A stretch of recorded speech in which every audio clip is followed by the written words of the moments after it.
Hello, everybody. October 2nd, a new Salem's Lot drops. It's been in a kind of limbo for years. Yeah. Stephen King was asking about it, but Gary Dalberman, who wrote It and a bunch of other awesome movies, is making his own version of Salem's Lot. Grace and I thought it'd be a spectacular idea to cover the original miniseries from '79 and the remake of the miniseries starring Rob Lowe from 2004.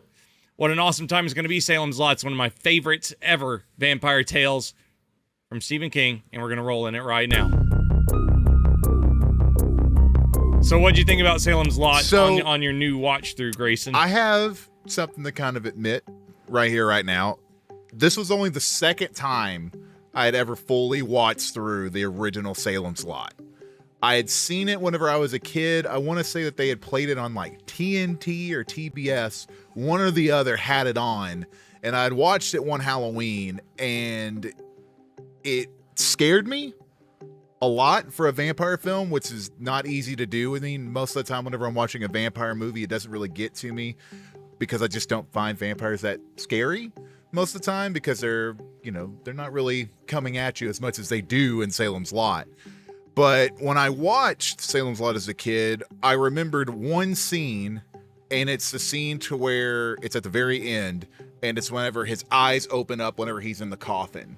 And for some reason, just that pop-up of his eyes just lighting up just terrified me. And I don't know why it's that scene in particular, but it was something that has stuck with me. And even to this day, whenever I see it, yes, you've got it. Bam. Even whenever I see that, I'm like, oh, it still kind of unnerves me. Barlow, the master vampire in Salem's Lot, one of the great vampire designs, obviously pulling from Nosferatu like crazy, but Salem's Lot is an awesome vampire miniseries. I think it aired on CBS in 1979. This was from Tobe Hooper, who had just come off of a couple of movies after his breakout hit, The Texas Chainsaw Massacre. Salem's Lot is based on a book by Stephen King, one of his earlier novels, no doubt. He was probably having a good time with a lot of substances. But he wrote about a small town named Jerusalem's Lot, branded Salem's Lot later, up in Maine. And it gets overrun by vampires. You know, Stephen King with his, Derry, The Mist, he loved Under the Dome. He loves his small casts, and this is probably the definitive small town gets taken over by vampire work that I can really think of. And it does a really good job of showing, like, this affects the plumber, this affects the real estate broker, and this affects the local teacher. And it affects Ben Mears, our hero, who comes back home to write a book kind of about trauma. And that's based off of something that he saw as a kid that took place at the Marson house, which brought him back. And you have that really cool scene when he first shows up of him just staring at the house, which is one of the more iconic houses in horror movie history that I think deserves a little bit more respect, honestly, because that house looks incredible whenever they first see it. The house is kind of like a hybrid between the Addams Family house and the Psycho house. It's got like some really cool architecture. But the local antique dealer moves in, and he's bought the house with his business partner, Barlow, who nobody's seen. Who knows? He's coming in later on a shipment in a box. And all of this kind of hits the town at one point at the same time that Ben Mears, our writer, English major extraordinaire hero, comes in. And I think that, like, how Spielbergian did you feel when you were watching it? I didn't get that as much as I got how much it reminded me of watching a like 50s Universal horror movie, like that gothic type feeling to it, which was really kind of neat. Now I do kind of understand where that comes from due to poor Tobe Hooper getting kind of trampled over about who directed Poltergeist and everything like that.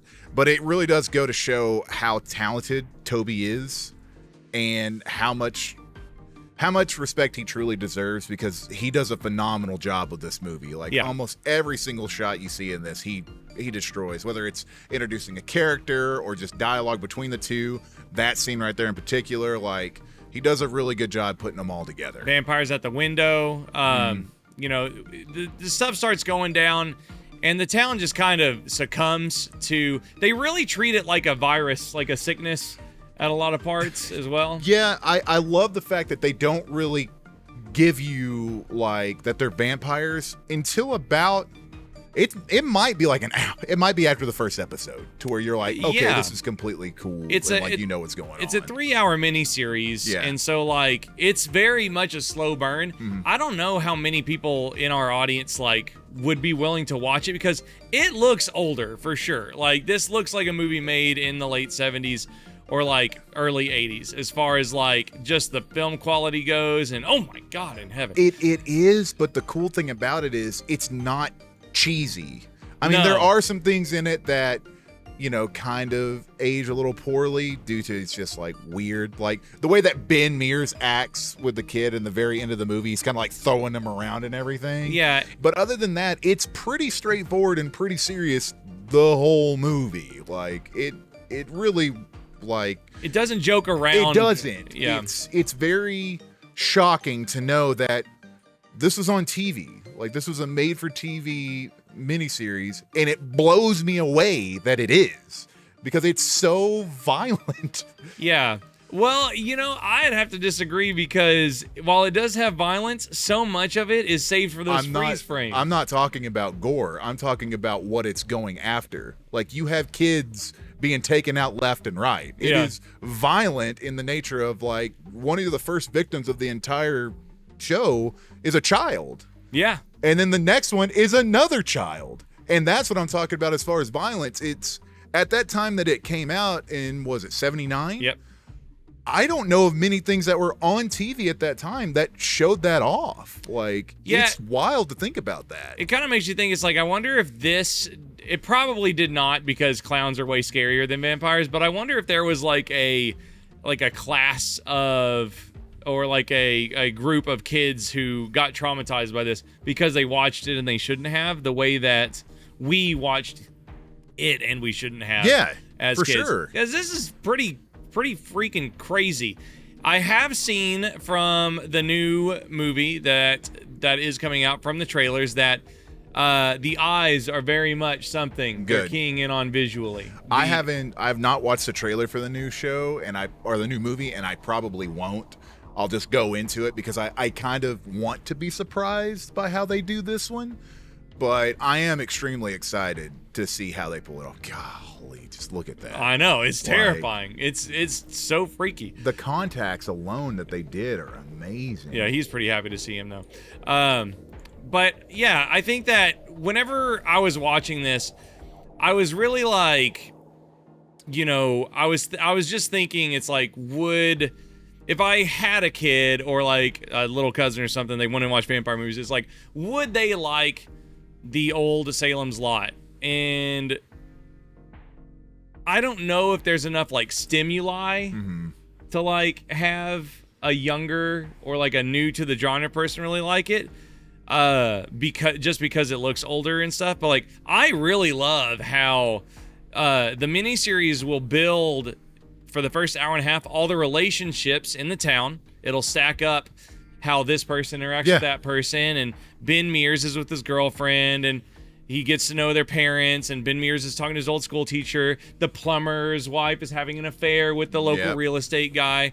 This town is already kind of toxic and imploding. Yeah, it is, and I appreciate that they took the time to do that, because whenever I got done watching it, one of the first things that I thought about was, man, it was really weird on how the Sawyers are set up, which are Bonnie and Cully Sawyer, which is the affair thing that's going on with a real estate agent. I was like, it's such an awkward thing to have in the show. But then again, it also kind of lets you know, like, oh man, this town does have a lot of dark secrets in it that you're dealing with. So it is a really neat thing to have in there. Yeah, so then, of course, once the vampires' proverbial shit hits the fan, you feel a little bit more for the characters. You understand the dynamics that they're going through. They probably could have explored it a little bit more because it kind of just eventually devolves into a more classic vampire slayer tale where Ben Mears must basically save the girl and defeat the master vampire. But it is kind of cool because they make you feel a lot for the heroes of the story. So you have Ben, who you feel bad for because he had the trauma, and he's just trying to get people to believe what he knows. Then you have Mark, who's a little kid who's a little weird. He loves monster movies. He loves monster movies. He's misunderstood. Ben and Mark are a really cool binary because Mark, I guess he's kind of geeky, but he's not picked on or anything. But he loves horror movies and his models, and he does magic tricks for his dad. Yeah, he's just a different kid. Different. But Ben, from the beginning, he's obviously come back to the town to kind of revisit this strange evil of the house, and immediately Ben is kind of like almost psychologically in tune. He's like, there's an evil, there's some bad stuff happening here. And, you know, by the end of the movie, these two get paired up in Ben Mears and the kid. And I always thought one of the reasons I like this is kind of like Short Round, I guess, where it was like, oh, the kid is being proactive. Again, like, probably this is one of those movies that influenced Stranger Things in some way. I would think so. And I think one of my favorite scenes with Mark, it's also like one of the sadder scenes as well, is the dinner scene, whenever it's him with his two parents and the priest. And me going back and rewatching it, I didn't remember the scene at all. So you're sitting there and you're watching this conversation between the two parents, and they're basically trying to explain to the priest that they fear that Mark has watched too many horror movies and he doesn't quite understand what's going on, because Mark believes that he had seen a vampire, which one of his childhood friends had come up to the window trying to get in, and he told him no, put a cross on its face. So the priest is there talking to him, and you just think it's just going to be this dialogue between all the priests and the family. Yeah, like a setup scene, right? And then it just goes insane. And here you go. You have the tables that are levitating everywhere, and the cabinets start blowing open, and the family has no idea what's going on. And then you almost kind of have this moment where the family's like, oh no, this kid was telling the truth. Yeah. And we were in the wrong. Oh, and then Barlow shows up. Oh, man. It is so cool. And it just moves like lightning in this scene. Like, everything just starts happening so fast. So they go from saying the kid needs help to then this popping up in the kitchen. Yes. Bam. Parents dead. Yeah. Over. Gone. Yeah. This kid now has no parents. And it's just him and a priest. Oh, yeah. And Barlow. I believe does he destroy the cross here? Or does he ignore? Or I think he bends it, or you see it fall to the ground, if I remember correctly. But yeah, just so there's a really freaky. Cool line. He tells him to put the cross down, and it's your faith versus his, or something like that. Yeah. That's really neat. But it's cool because in that scene, you kind of give it up for the priest, because he's like, put the kid down and we'll do this. Yeah. So he's the priest is extremely brave in that moment. I mean, he immediately dies, but still, the fact that he's willing to do that to try to save this kid is really cool. Yeah. I don't know. I think there's just so much to like about it. There is. I watched it a lot as a kid. It came on TBS a lot. I wonder, you think Joe Bob did an episode on Salem's Lot? He might have done something, and I think that's what I keep thinking of. I'm not 100% sure he might have done it, but I know that I saw it on either TBS or TNT. It was one of those. I think one of the things about this era of like TNT and TBS was that like there was a huge drought in horror movies, and so there was like this huge renaissance of celebrating. So this is just me thinking. I don't know if this is fact, but this is what it felt like. There's a huge renaissance of celebrating 70s and 80s horror movies. Everything from weird shit like Maximum Overdrive, like, you know, Joe Bob had his show. TNT was playing stuff. Dinner and a Movie, they would play horror movies. And I think this is probably where we saw it originally, right? More than likely, yeah. I think the most iconic scenes from Salem's Lot, the original, are the window scenes. And I think this is probably the most iconic scene from the film, where Mark is being confronted by one of the kids. The infection of the town starts with the kids. Like Grayson said, the kids die first. And the kids are kind of like a Trojan horse for this vampire infection that kind of comes out. But I love the scene with Mark right here. Toby Hooper does this fun stuff with smoke, and I think he's doing it in reverse as well, because the smoke is coming in with him. I don't remember. Yeah, they did film in reverse because the smoke swirls in weird ways. but the vampires are saying like, let me in, and they're always like floating towards the windows. And yeah, Mark snaps the cross off of a gravestone on his model. That is so cool. It is. When I was a kid, I was foolish. I thought it was a telephone pole on his model. But yeah, he snaps the cross off of the gravestone and uses it. I thought that was just such a cool, practical, fun way of doing it. But, you know, Salem's Lot, I think just, you know, we were saying Toby did probably not get the credit he deserved throughout his entire career. Yeah. But just a spectacular filmmaker. I thought it's an awesome slow burn. And what are your kind of closing thoughts on how do you feel about this watching it now in like the echelon of vampire movies?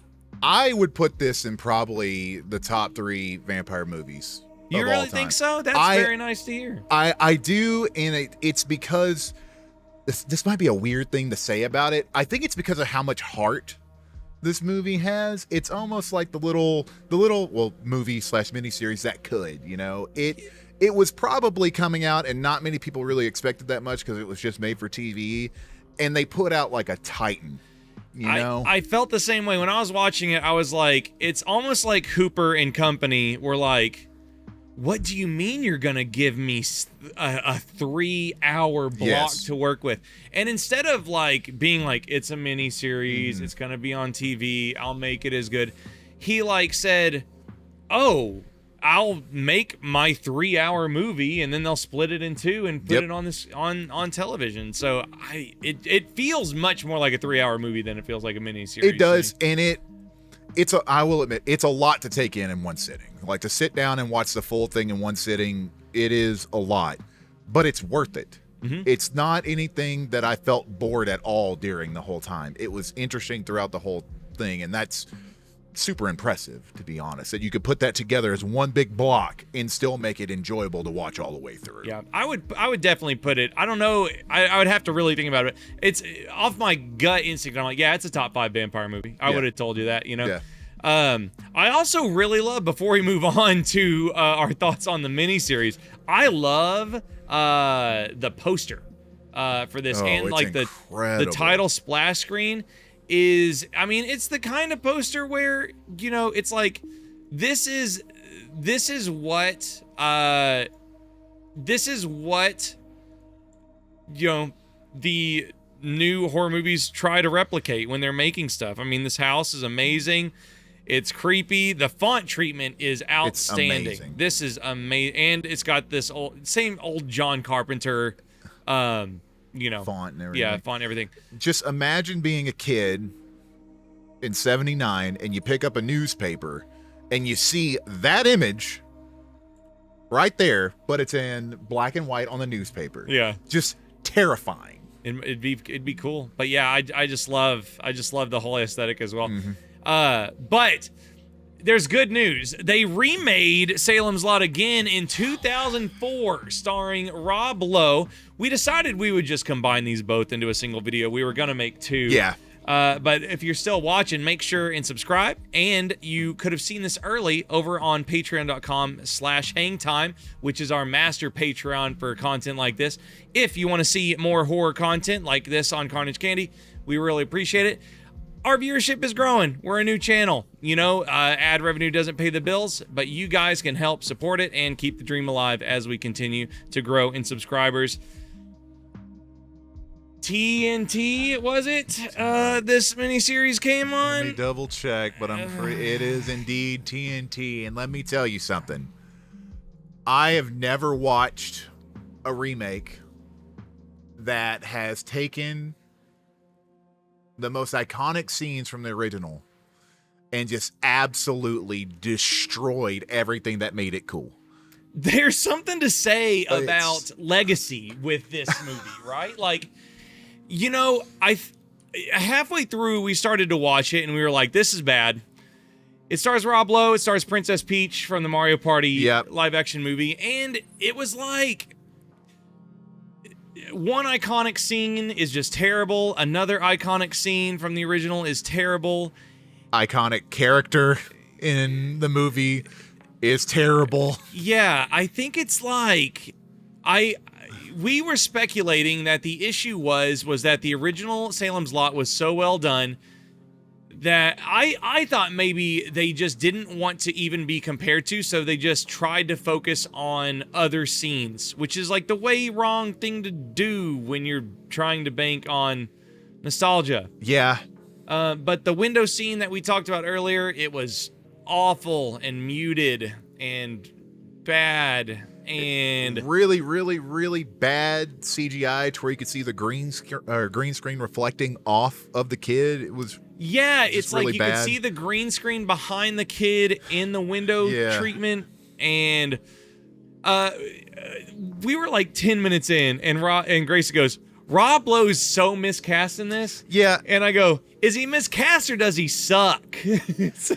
I'm still sticking with miscast on it. Personally, it's just every single time he's on the screen, I just don't see the Ben character, especially after watching the original. Too charming? Maybe. That might have been it, but the original Ben, he's serious. He's charming. I think that's it. Yeah. I think it's the fact that they take it way too serious. And I think that's what it kind of... There's not a moment to where you actually get that moment to where Ben is like kind of beginning to get serious because of the situation that's at hand. In this version, in the remake, he shows up and he is already extremely serious about what's going on. It's like the secondary singer from the Evanescent song. He's like that. Yeah. On the dark side. Yeah, that's it. Yeah. I'm here to kill a vampire. Yeah. To help you save the town. They really want to just drill it into you that this version of Ben is super sad, and he saw something horrible happen as a kid, and they're going to show that horrible thing to you over and over and over again. Yeah, I think, and then there's a doctor subplot where the doctor is sleeping. Again, it's that affair subplot from the original movie, but the doctor is a much more involved character now, and he becomes a tertiary vampire hunter, right? Yeah, he does. The doctor is pretty involved in the original as well. Like he's basically the right-hand man to Ben as well. But in this one, it's weird on how they become friends. They just kind of are in the morgue together, and they're like, hey, I cheated. Or I didn't cheat, but I slept with this woman, and I shouldn't have done that.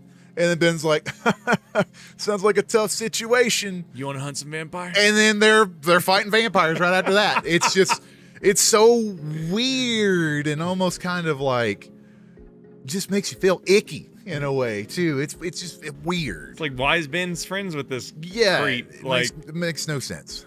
With TNT, it's 2004. I'm trying to think of like what horror movies came out around this same time that would have influenced Salem's Lot. Maybe take a look at like it's got to be Underworld. You think so? Let's see. Is Underworld was 03. Underworld was 03? Yep. Yeah. So this was probably being made around that time, and it kind of goes into why is it washed out and stuff like that. Yeah, there's a lot of washed out colors. It is very washed out. Yeah, just visually, and Underworld is always hitting you with these whites and blue tones. Blues, big time. Just tireless blue tones. But the Salem's Lot remake, it's just like of 2004. I just could not recommend it enough. It's so bad that it's not even worth watching to make fun of it. Yes. There is one scene in the whole thing that I was like, okay, that was at least shocking, I suppose. And it has to do with the doctor. And it's at the very end. 10 minutes remain of this whole show that we've watched. Go and spoil it for him. What happens?